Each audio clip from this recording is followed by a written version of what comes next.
Assalamualaikum teman-teman. Waalaikumsalam. Teman-teman, ada yang perlu kita bahas. Setelah ditinjau kembali, ada ketidaksesuaian dengan prinsip syariah. Aku juga ngerasain ada yang kurang tepat belakangan ini. Beberapa akad banyak yang janggal. Sesuai seperti apa, Revel? Bukannya penjualan kita sudah meningkat besar setelah bekerja sama dengan pihak X. Memang omset meningkat, tetapi ada klausul dalam unsur riba. Ini jelas bertentangan dengan bisnis kita. Riba, emang apa dampaknya buat kita? Tapi masalahnya pihak X ini sudah menawarkan keuntungan cukup besar. Ini bisa menjadi salah satu kita untuk memperluas pasar dengan cepat. Aku sempat merasa ada yang tidak beres dengan akad itu. Aku ingin menyampaikannya, cuma aku ragu. Bukankah di awal kita udah sepakat untuk menjalankan bisnis ini sesuai tuntunan agama? Benar, keuntungan yang didapatkan dengan cara haram tidak akan membawa keberkahan. Kita bisa penjualan peluang besar, apalagi pesaing kita Memanfaatkan kesempatan ini. tapi kita udah menandatangani kontrak. Nantinya bakal ada konsekuensi hukum kalau kita membatalkan secara sepihak. Konsekuensi di dunia memang masih banding sama konsekuensi di akhirat. Jika kita melanggar perintah Allah, maka kita harus lebih takut kepada Allah. Soalnya keuntungan dunia itu cuma sesaat. Kita harus mencari solusi terbaik dengan cara syariah. Mungkin bisa menegosiasikan dengan kerjasama ulang atau mencari alternatif lain dengan cara yang berkah. Aku setuju sama Rebel dan Citra. Aku nggak mau saat kita dibangun di atas dasar yang salah. Aku siap membantu meneliti kembali dokumen kerjasama yang sesuai dengan konsep prinsip syariah. Aku percaya bahwa Allah akan memberikan jalan keluar jika kita berusaha menjalankan bisnis ini dengan benar. Ustazah, kami menghadapi dilema dalam bisnis kami. Kami terikat kerjasama yang ternyata mengandung unsur riba. Bagaimana kami harus bersikap? Untuk transaksi yang mengandung riba, itu adalah dosa besar dalam Islam.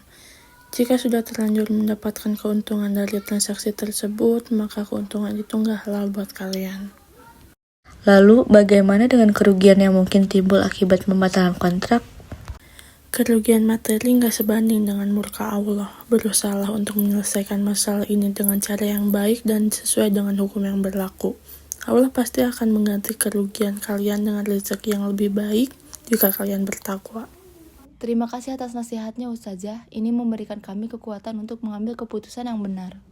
Kita telah mendapatkan pencerahan dari Ustadz. Kita harus segera mengakhiri kerjasama dengan pihak X karena mengandung riba. Kita juga harus menghitung keuntungan yang telah kita dapatkan dari kerjasama tersebut dan menyalurkan sesuai dengan tuntutan agama. Ini akan sangat berdampak pada keuangan kita. Kita mungkin akan melakukan efisiensi besar-besaran. Reputasi kita juga bakal terpengaruh kalau misalnya kita tiba-tiba membatalkan kontrak secara sepihak. Reputasi di hadapan Allah lebih penting. Kita harus mengambil resiko demi menjaga prinsip. Aku percaya kita bisa lewati masa sulit ini bareng-bareng. Aku akan segera menyusun laporan keuangan yang baru dan akan menghitung dana pengeluaran yang akan kita salurkan. Semoga Allah memberikan kekuatan dan kemudahan bagi kita. Masa-masa ini memang berat, tapi aku yakin Allah gak akan ninggalin remaja yang berusaha taat. Kita harus lebih kreatif dan inovatif dalam mengembangkan produk dan pemasaran kita. Kita harus lebih fokus pada penjualan online dan memanfaatkan media sosial kita. Kita juga bisa memperkuat nilai-nilai Islam dalam produk dan layanan kita, agar bisa menjadi daya tarik tersendiri bagi seorang muslim. Aku juga bakal tetap coba desain-desain yang lebih sesuai dengan prinsip syariah dan pastinya akan tetap lebih menarik sih. Oke, aku juga bakal cari mitra kerjasama yang baru yang bisa sesuai dengan visi dan nilai yang sama dengan kita.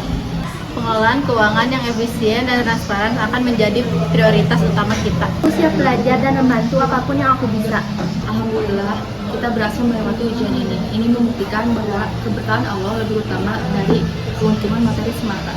Kita belajar bahwa pertumbuhan bisnis yang baik itu harus sejalan dengan prinsip-prinsip agama. Semoga kita semua selalu istiqomah dalam menjalankan amanah ini dan menjalankan dengan ridho Allah. Aku bangga jadi bagian dari tim yang gak hanya ngejar keuntungan dunia, tapi juga keberkahan akhirat. Kerjasama yang dibangun di atas dasar syariat ternyata lebih kokoh dan membawa ketenangan. Transparansi dan akuntabilitas dalam keuangan adalah kunci kepercayaan pelanggan. Bersyukur bisa belajar banyak dari pengalaman ini. Pentingnya memegang teguh prinsip agama dalam berbisnis. Ingatlah selalu, harga dari melanggar amanah dan mengabaikan syariah sangatlah mahal. Mari kita terus saling mengingatkan dan menjaga komitmen kita untuk menjalankan bisnis ini sesuai dengan tuntutan Islam.